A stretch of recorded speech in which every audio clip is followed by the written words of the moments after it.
Assalamualaikum warahmatullahi wabarakatuh. Selamat sore Sobat Satu TV sekalian. Tentunya masih dalam kesempatan yang berbahagia ini di bulan Ramadan ini kita dapat kembali menyapa dalam Lentera Ramadan, Terangi Hati, Tebar Kebaikan. Bersama saya Elisawati dan pada kesempatan kali ini ditemani oleh rekan saya yang cantik luar biasa, Wulan Febrianti Arafah. Dalam beberapa menit ke depan akan menemani Sobat Satu dalam Lentera Ramadan. Dan juga Wulan, kita tidak hanya akan berdua pada kesempatan kali ini ya Sobat Satu, kita akan juga ditemani oleh narasumber kita yang cantiknya nggak kalah dari kita berdua ya. Beliau siapa? Ibu Clara Sinta Pratiwi, Magister Sosial. Siapa Sobat Satu? Bu Clara sehat? Sehat, alhamdulillah. Alhamdulillah, puasanya lancar sejauh ini Bu? Puasanya sangat lancar, saya tidak tahu ya karena Ramadan saat ini tuh meskipun cuacanya panas, tapi karena bekerja di bawah AC, jadi tidak terasa ya. Hawanya adem gitu ya Bu? Iya, betul. Tulungagung hawanya cukup ini ya Bu? Tapi kalau malam itu Tulungagung itu dingin Betul. sekali. Betul. Sangat dingin. Jadi rasanya kalau malam itu tidur itu nyenyak tanpa kipas, tanpa AC, dan itu benar-benar adalah manifesting yang tidak saya rasakan di hari-hari sebelumnya. Jadi Ramadan saat ini tuh semoga menjadi Ramadan yang terbaik bagi kita semua karena tahun depan kita belum tentu bertemu dengan Ramadan kembali. Ya, amin amin ya. Dan pada kesempatan kali ini kan kita membahas tentang Ramadan kan ya. Pastinya dalam suasana Ramadan dan kita di bulan Ramadan ini diwajibkan untuk berpuasa ya Wulan. Betul sekali Elis. Tapi kita seringkali dalam berpuasa itu mengabaikan beberapa aspek yang sebetulnya itu jadi landasan, jadi dasar yang sangat penting sebelum kita melakukan puasa, yang perlu kita ketahui dari mulai syaratnya, kemudian rukunnya hingga hal-hal yang disunahkan ya dalam berpuasa itu apa saja. Dan pada kesempatan kali ini kita akan bahas nih bareng Bu Clara Sinta tentang hal tersebut. Oke, baik, terima kasih ya Mbak yang sangat cantik jelita, insya Allah. Amin. Jadi kita sedang menjalani satu rutinitas, di mana rutinitas ini setiap tahun kita temui ya, insya Allah kalau kita berumur panjang, ya. Namanya adalah bulan suci Ramadan yang katanya merupakan bulan penuh berkah, bulan penuh nikmat, bulan di mana semuanya dilipat gandakan, yang baik-baik tetapi tidak untuk dosanya ya. Jadi kebanyakan kan masyarakat Indonesia itu adalah penduduk yang terlahir dengan agama Islam. Jadi orang Indonesia itu terbagi menjadi dua kalau kita itu melihat dari penganut agamanya ya. Kalau Islam yaitu Islam yang sudah lahir dari kecil dia beragama Islam, atau dia adalah Islam yang kemudian mendapat hidayah atau bisa kita sebut dengan mu'alaf. Nah, yang menjadi perbincangan sebenarnya adalah ketika orang itu dari kecil beragama Islam, maka dia akan menjadi seseorang yang tabi. Apa itu tabi? Tabi itu adalah ikut, ya. Selalu mengikuti apa yang orang tuanya ajarkan. Nah, kita belajar puasa ya. Nah, kita belajar sholat ya. Tanpa kita tahu sholat itu apa sih? Puasa itu apa? Kenapa kita wajib berpuasa? Kenapa kita wajib sholat? Dan itu terjadi sampai kita berusia remaja. Baru kita di usia menempuh pendidikan, di sana baru kita diajarkan bahwa kita sebagai orang Islam itu harus pertama tahu apa itu Islam.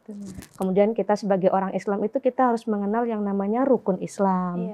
Kemudian kita sebagai orang yang Islam itu harus memiliki dan harus wajib tahu apa itu rukun iman. Nah, sebelum kita tahu, kita kan praktik dulu ya, praktis dulu, puasa dulu, kita belajar menahan dari kecil, baru kita tahu nih ketika udah dewasa dikasih tahu di sekolah ataupun di TPA ataupun di masjid, kita ngelihat kultum-kultum gitu, kita baru sudah mengerti bahwa ternyata puasa itu adalah menahan diri. Nah, puasa itu menahan diri, puasa Ramadan itu adanya 1 bulan penuh, berkah itu ada 1 bulan penuh, dan puasa itu adalah suatu ibadah di mana ibadah itu menjadi salah satu dari 5 rukun Islam. Nah, rukun Islam itu kan yang pertama adalah syahadat, sholat, kemudian zakat, puasa, dan haji. Nah, orang Islam itu harus melaksanakan kelima rukun itu. Jadi kalau itu tidak lengkap, rukun-rukunnya tidak terlaksana dengan baik, dan kita sebagai muslim tidak melaksanakan rukun kita dengan baik kan, dengan sempurna. Tetapi ada beberapa hal yang terkadang beberapa orang, beberapa kaum muslimin itu tidak bisa melaksanakan rukun-rukun itu. Contohnya seperti haji. Nah, saya belum haji, panjenengan sampun Iya, haji? belum lah. Nah, ya. Jadi haji itu adalah salah satu rukun yang man istato'a, barang siapa yang mampu. Berbeda dengan syahadat dan sholat, ini adalah wajib. Kita mau meninggal saja ya, itu tetap disarankan untuk bisa bersyahadat dan sholat ya. Kemudian yang selanjutnya adalah zakat dan puasa. Nah, zakat dan puasa ini adalah kewajiban seorang muslim yang tidak dilaksanakan setiap hari. Tidak seperti sholat ya, yang setiap hari kita harus melaksanakannya. Ini tidak dilaksanakan setiap hari. Contohnya di bulan suci Ramadan. Nah, puasa itu adalah al-imsak, itu menahan diri dari terbitnya fajar sampai nanti mau tenggelamnya matahari yang kita sebut dengan ghurubus syamsi. Menahan dirinya itu dengan bagaimana, Bu? Tidak hanya menahan diri dari lapar dan haus ya, kita menahan diri itu tidak makan, tidak minum, kemudian tidak melaksanakan yang namanya pekerjaan yang itu dilarang oleh agama. Yang pertama adalah jima. Jadi kita tidak boleh puasa itu melaksanakan jima ya. Nah, untuk yang sudah menikah ini adalah sesuatu yang sangat indah ya sebenarnya ya. Kenikmatan dunia itu ada di sini, Mbak. Nah, tapi ketika berpuasa ini harus ditahan sampai ghurubus syamsi, sampai tenggelamnya matahari. Nanti kalau udah matahari tenggelam, tidak tahan, bisa dilaksanakan, Mbak. Jadi bukan tidak boleh melaksanakan selama 1 bulan ya. Itu derita bagi para pasangan suami istri. Seperti itu. Oke. Itu kan tadi baru beberapa yang disampaikan ya. Iya, betul. Terus terkait hal-hal lain yang mungkin seharusnya kita juga laksanakan tetapi seringkali abai. Iya, betul. Atau seringkali terlupa. Entah itu hal-hal yang seharusnya kita hindari ataupun hal-hal yang seharusnya kita laksanakan. Oke. Ini kita yang hindari dulu ya. Iya. Jadi orang yang berpuasa itu wajib mokel. Mokel istilah orang Jawa ya. Wajib berbuka ketika dia sudah mengalami salah satu dari 10 hal. Yang pertama adalah masuknya sesuatu dari lubang. Nah, jadi kalau ada contohnya mungkin ya kalau kita itu bermain-main dengan handphone, kemudian handphone kita itu mungkin ada ininya ya, ada seperti gantungan kunci, kita emut-emut kemudian tidak terasa tertelan, itu batal puasa kita. Ya, tidak harus makanan yang masuk. Jadi setiap benda yang itu masuk ke dalam 7 lubang itu membatalkan puasa. Jadi hati-hati. Contohnya kita orangnya sangat suka bersih. Kita senang keramas gitu ya. Kita keramas dengan, saya kalau nggak keramas rasanya itu gelisah kan. Ada mungkin orang yang seperti itu ya. Orang yang sangat senang kebersihan. Kemudian keramasnya itu brutal ya, keramas begini atau begini. Jadi kan karena keramas itu adalah sesuatu yang dia sengaja, jadi kan air yang masuk ke salah satu lubang di telinga itu juga membatalkan puasa. Jadi itu harus menjadi aware ya, kita harus peduli bahwa puasa itu tidak hanya menahan lapar dan haus. Kemudian yang kedua adalah haid, nifas itu 2, 3, kemudian wiladah atau wiladah ketika kita melahirkan, kita keluar darah, kemudian pingsan atau gila. Jadi kehilangan kesadaran itu membatalkan puasa. Contohnya kita ayan atau kita gila, hilang akal ya, walau lahdotan atau sekalipun itu sedikit. Jadi pernah nggak kalian melihat orang yang gila karena dia terlampau stres, dia nggak tahu yang dia minum apa, dia nggak tahu yang dia rasakan apa. Kan orang gila itu kan tidak merasakan dia sedang menginjak bumi atau dia sedang hidup ya sebenarnya ya. Nah, itu meskipun sebentar itu membatalkan puasa kita. Jadi ketika orang gila itu sembuh nantinya, maka dia harus mengganti puasanya. Berbeda ketika dia gilanya sampai meninggal ya, itu nggak usah diganti. Kemudian yang selanjutnya adalah jima. Tadi saya sudah bilang ya, jadi itu adalah kenikmatan dunia para pasangan suami istri. Jadi kalau seumpama jima itu dilaksanakan di waktu kita menahan, jadi dari terbit fajar sampai sebelum terbenamnya matahari, kita tidak hanya wajib membayar puasa, tapi kita juga wajib membayar kafarah.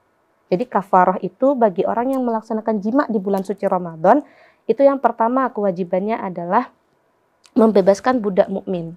Ya, di Indonesia kan tidak ada budak ya, karena kita adalah negara yang merdeka ya, negara merdeka yang semuanya punya posisi yang sama, bahkan kebangsawanan pun sudah tidak terasa. Rasanya di Indonesia yang ada adalah kenegarawan. Jadi saya adalah seorang bangsa Indonesia begitu ya.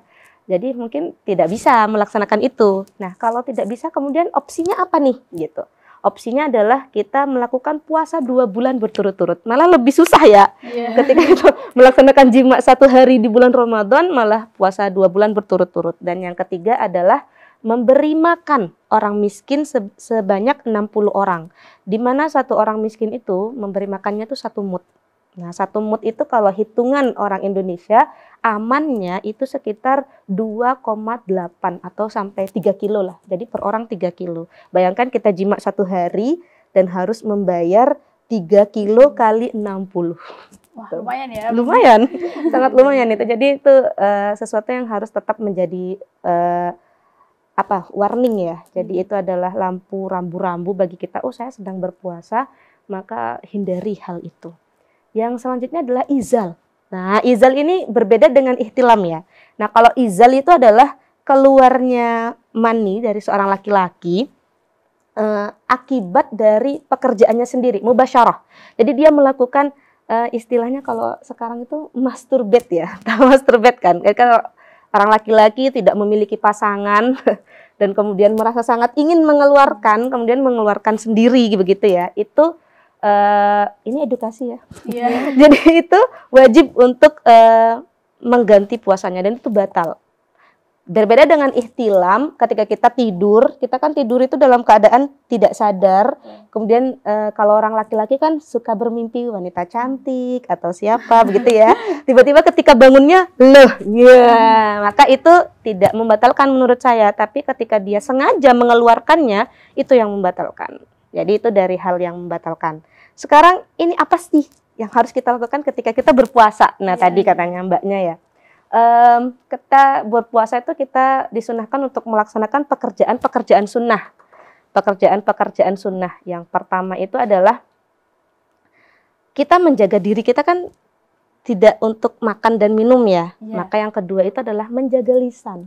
Hifdzul lisan. Nah, hifdzul lisan itu menjaga lisan dari kita itu berkata bohong, dari kita itu mengumpat, dari kita itu menyakiti hati orang lain, dari lisan-lisan yang itu tidak baik ya, dalam agama Islam. Jadi sebenarnya kesunahan puasa itu sebenarnya apa sih Bu? Gitu. Kesunahan puasa itu adalah segala macam hal yang itu baik dilakukan di luar bulan puasa itu sebaiknya dilakukan di bulan puasa. Contohnya Bu, kalau puasa itu kita wajib yang namanya hafalan, kita wajib khatmil Quran gitu ya. Sebenarnya khatmil Quran itu wajib, sunnah, di luar Ramadan pun sunnah. Jadi Al-Quran itu adalah kalamullah yang bagi siapapun yang membacanya itu akan mendapatkan pahala. Beda sama baca buku, kita nggak dapat pahala tapi kita dapat ilmu gitu kan ya. Kalau kita baca Al-Quran, kita dapat pahala. Hanya saja pahala di bulan suci Ramadan itu kemudian ditingkatkan, mendapatkan peningkatan yang signifikan dari Allah Subhanahu wa taala. Makanya salah kaprahnya di Indonesia kadang-kadang bagi kita masyarakat awam hanya Ramadan saja kita sunnah melakukan khatmil Quran gitu kan ya. Di luar Ramadan itu masjid itu jarang banget itu ada loudspeaker orang khatmil Quran, tapi sekarang banyak kok pengajian-pengajian yang khatmil Quran itu banyak. Dan bahkan digital activism, karena saya sebagai seorang dosen dakwah dan komunikasi ya, saya melihat bahwa di dunia maya pun sekarang khatmil Quran sudah mulai digencarkan ya. TikTok itu banyak orang yang ngaji sekarang, jadi nggak selalu orang yang joget ataupun yang seperti apa. Jadi sekarang banyak orang yang ngaji dan itu adalah salah satu kebaikan yang ketika dilakukan di bulan suci Ramadan itu akan meningkat pahalanya seperti itu. Nah Elis, kan kita sebagai remaja nih ya, pastinya kalau kita udah asik banget buat ngobrol, kan mungkin kita bakalan kebablasan sama yang namanya gibah atau ngomongin teman sendiri ataupun orang lain. Nah, untuk gibah sendiri itu hukumnya apa ya Bu? Kalau gibah itu kan membicarakan seseorang yang sebenarnya gibah itu ya, kita membicarakan orang yang tidak di depan mata kita dan kita membicarakan kejelekannya. Tapi sebenarnya sih bisa kalau itu untuk pembelajaran ya. Oh orang ini tersandung kasus seperti ini. Oh orang ini sedang melakukan dosa seperti ini. Maka ada baiknya kita itu tidak melakukan ini. Nah, yang menjadi di luar line-nya atau relnya adalah ketika kita tuh merasa lezat dan nikmat dan legit banget ngomongin seseorang gitu kan ya.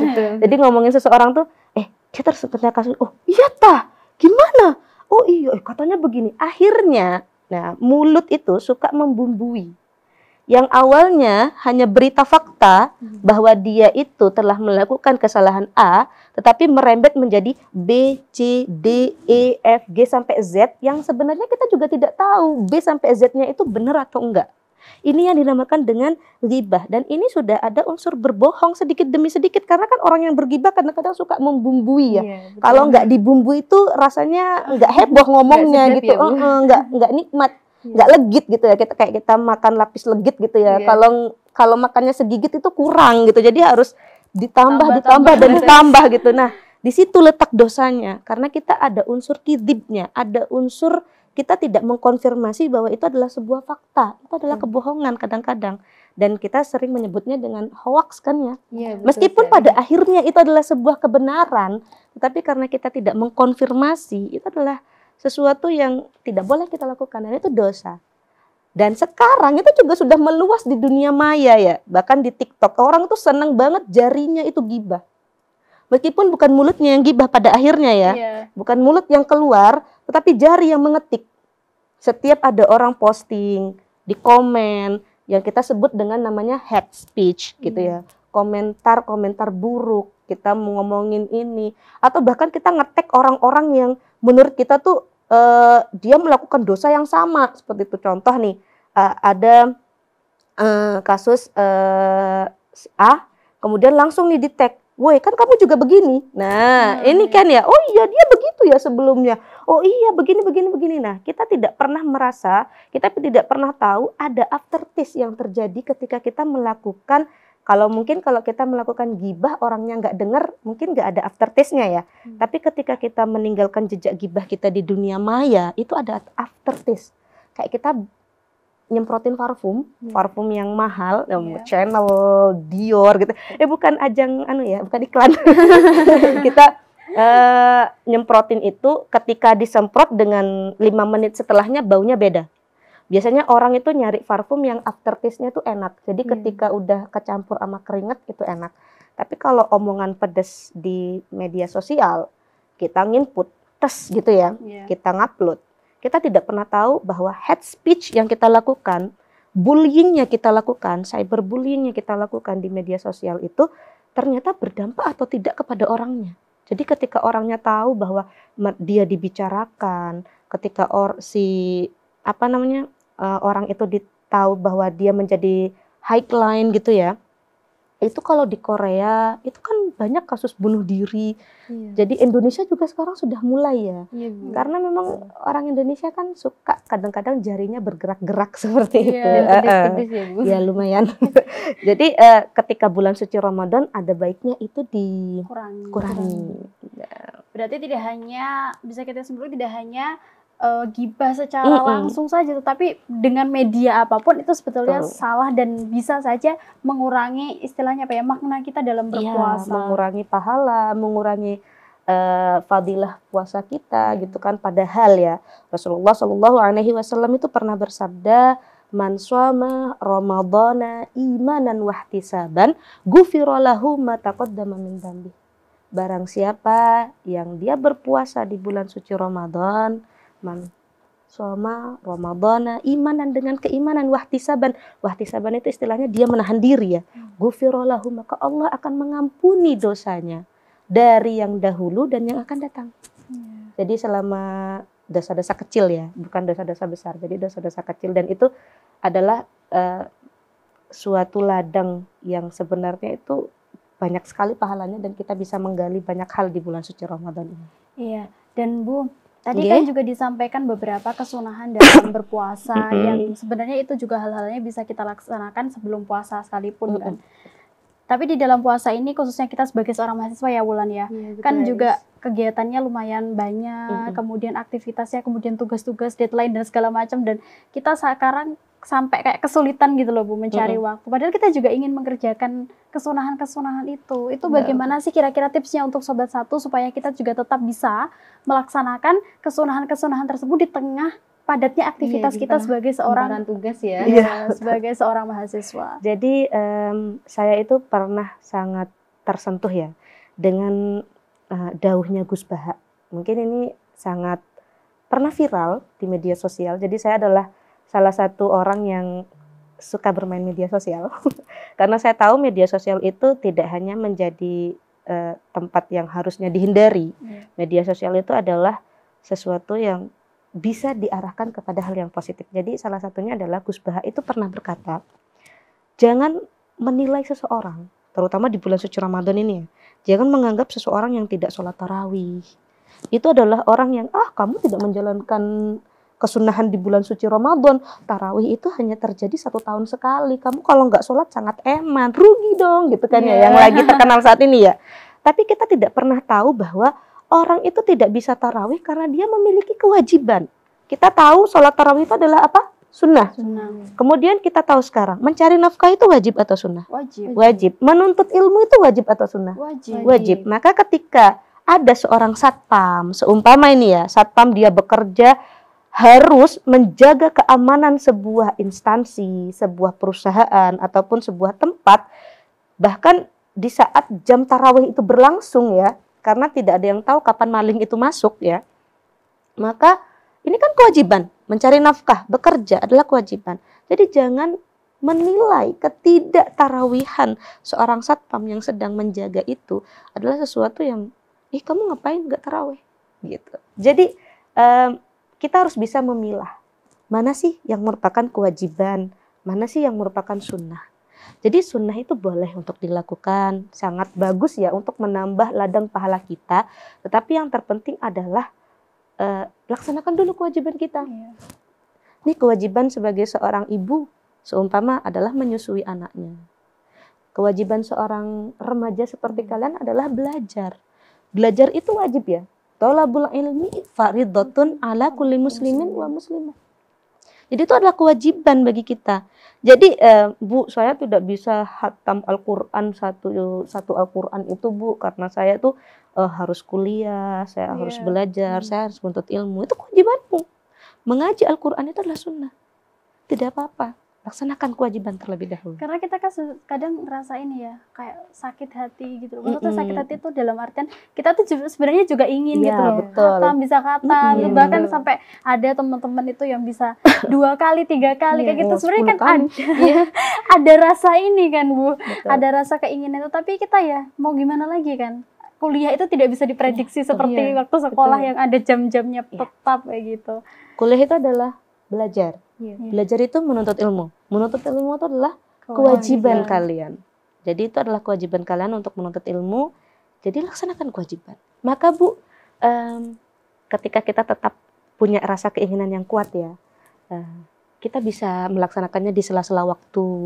Kemudian ya kalau seumpama kita sudah berusaha semaksimal mungkin mengcompare, yaitu menyatukan antara kewajiban kita dengan kesunahan-kesunahan di bulan suci Ramadan, dan itu masih tidak memuaskan kita, itu tidak apa-apa. Kita itu ada di jalur berjuang ya. Dan yang dinilai pahala itu bukan hanya yang sunnah. Jadi ketika kita melaksanakan kewajiban kita dengan sepenuh hati, dengan keikhlasan diri, dan kita teguh dengan keimanan kita, saya melaksanakan ini, saya menuntut ilmu, itu adalah kewajiban saya sebagai seorang muslim. Supaya saya menjadi generasi yang agent of change katanya ya. Nah, itu adalah pahala sebenarnya. Jadi pahala itu tidak hanya dimiliki oleh orang-orang yang melaksanakan sunnah ya. Ketika orang itu melaksanakan kewajibannya dengan sepenuh hati, melaksanakan tugas pekerjaannya dengan sepenuh hati dan tanggung jawab, itu sudah berpahala. Seperti itu. Masya Allah ya. Jadi tidak usah takut ya Mbak Wulan dan juga Mbak siapa? Mbak Elis. Jadi nggak usah takut kalau kita kuliah, kita melaksanakan kewajiban kita, kemudian kita merasa bahwa kita sebagai muslim yang tidak melakukan kesunahan-kesunahan di bulan suci, tidak apa-apa. Tapi nanti di waktu-waktu senggang, jangan lupa untuk tetap mengingat Tuhan ya yang terpenting. Dan teman-teman sekalian, Sobat Satu, tidak terasa ya, sudah banyak sekali yang kita sharingkan dengan beliau. Dan mungkin ada nih sedikit pesan untuk Sobat Satu dari Bu Clara. Ada. Jadi ketika kita ini tidak hanya kita laksanakan di bulan suci Ramadan saja, jadi Saya berharap Sobat Satu TV itu memiliki self care yang baik. Apa itu self care? Jadi kita menahan diri untuk diri kita sendiri dulu. Jadi ketika kita melihat tayangan, jadi ada seseorang yang dia itu PMO ya, istilahnya PMO ya. Tahu kan istilah PMO ya, Sobat Satu TV? Jadi kita suka PMO. Jadi ketika ada tayangan yang seperti itu di depan mata kita, self care, lindungi diri kita, tutup.